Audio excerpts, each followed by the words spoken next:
Are you interested in a career in real estate? Then here's how to get started. How's it going, everyone? This is Angel Carlos and I'm back with another video. Specifically today's topic, I want to talk about how to get started in real estate. In this specific video, I want to talk about in the context of being a realtor. So for today, I compiled a list of 3 things that I feel that you need to do in order to get your real estate license. So number 1 on my list, I have you want to search for a real estate school. The reason that you want to search for a real estate school is to get your pre-licensing requirements in order. Usually this is done when you search for a real estate school, you get into the pre-licensing course. Usually each state, it depends, they have certain requirements you have to meet. Here in the state of Illinois, it's pretty much required to take a 75-hour pre-licensing course. 15 of those hours consist of live or like being live with an instructor in class. And nowadays, especially in 2022, they offer online or like instructor, like when you're in the class. When I was there, when I was taking my courses, they only offered the in-school option. So now there's the online portion of it, which is available, which is great because now you can get it done even quicker.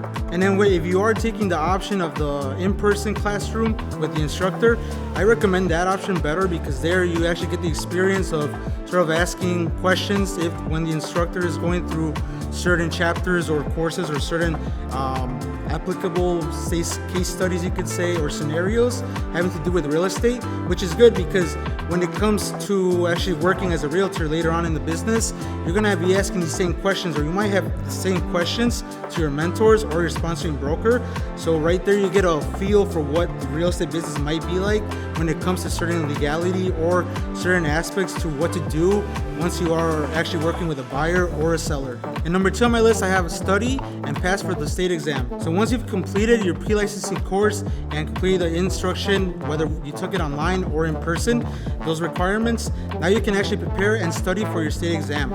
Usually around this time is when you actually focus kind of, it depends how many hours you put into studying. When I was studying for my courses and for my exam, pretty much I would study about like 2 to 3 hours a day, depending, but it would matter of like what time during the day.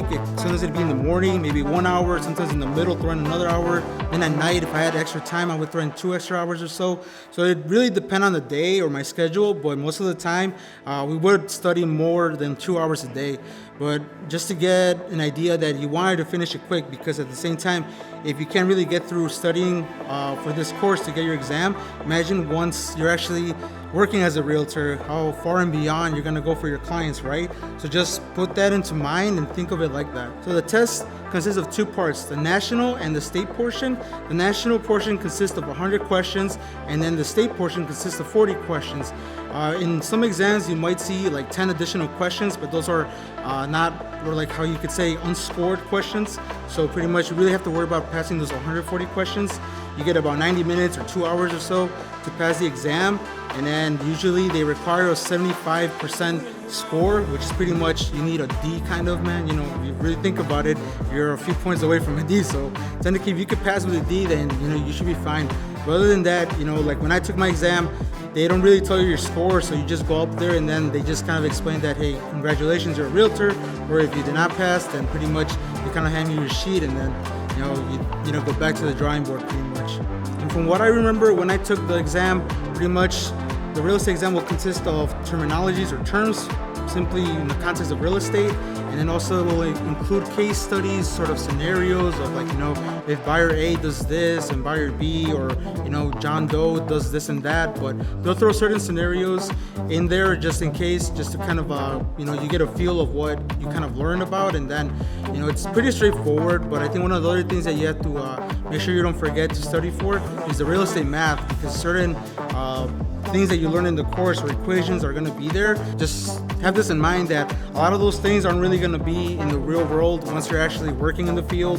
Some of it will, but like, you know, you'll really get the hang of it once you're actually working as a realtor. You'll know what specific math you're going to be using on a daily basis, sort of like down payment, closing costs, you know, just fees and all that stuff. Calculating those numbers, they'll be very drilled in your head to the point where like it's going to be a second instinct. But when it comes to the real estate math portion for the exam, just keep it in mind, just study for what you were given for. So just kind of wanted to add this piece kind of to what I just finished saying about the real estate math portion. But in general, just remember that if you don't feel sort of confident with these topics at hand with the real estate course that you were given sort of like in the book, just remember a lot of it is dry material. I remember when I was there with my instructor, She mentions like this is pretty much to keep you out of jail.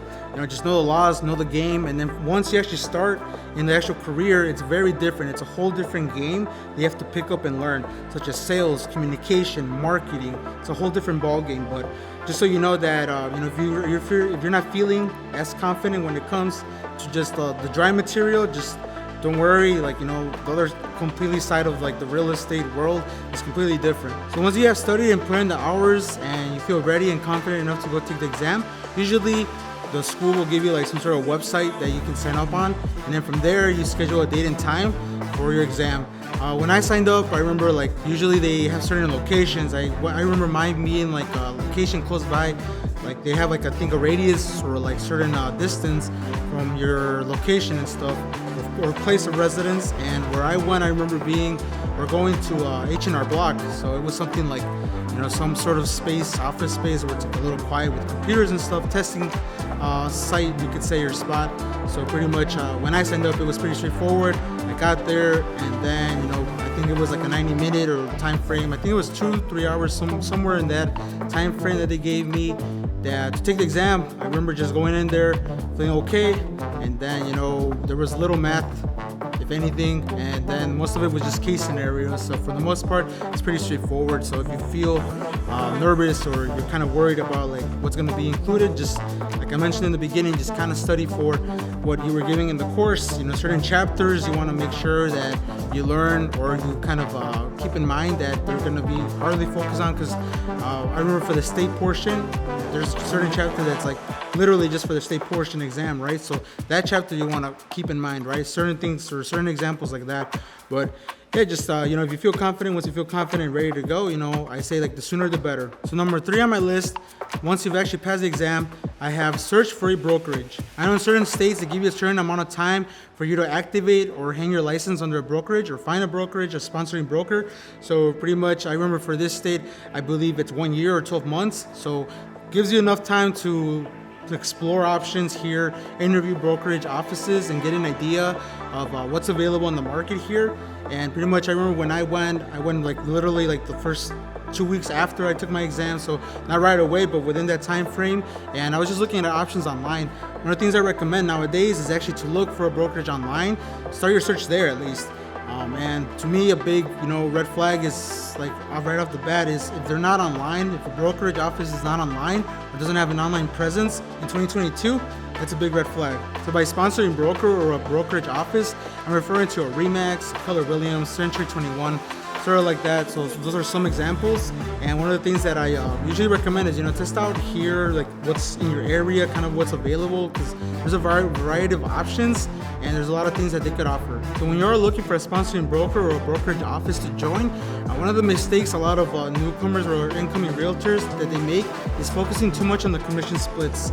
That's one of the things that, you do have to keep in mind, because it is an income that you will be making, but at the same time, one of the things as an incoming realtor or a new realtor in the business that I recommend is to look for or focus on when getting interviewed or interviewing offices or sponsoring brokers is pretty much to focus on the type of training they offer, the environment, get a feel for the office, what type of feel do you get when you walk in, and also the type of mentorship they offer. And you also want to make sure that they're experienced in the business or have been in the business for more than 5 to 7 years, so you get an idea of what you'll be getting, and at the same time you'll know that you're learning from people who've actually been in the game. So that was my video for today on how to get started in real estate, specifically how to become a realtor, how to get your license, kind of all the requirements that you have to accomplish in order to get your license. And then once you do actually pass the state exam, then actually kind of to the point where you're looking for an office or a brokerage.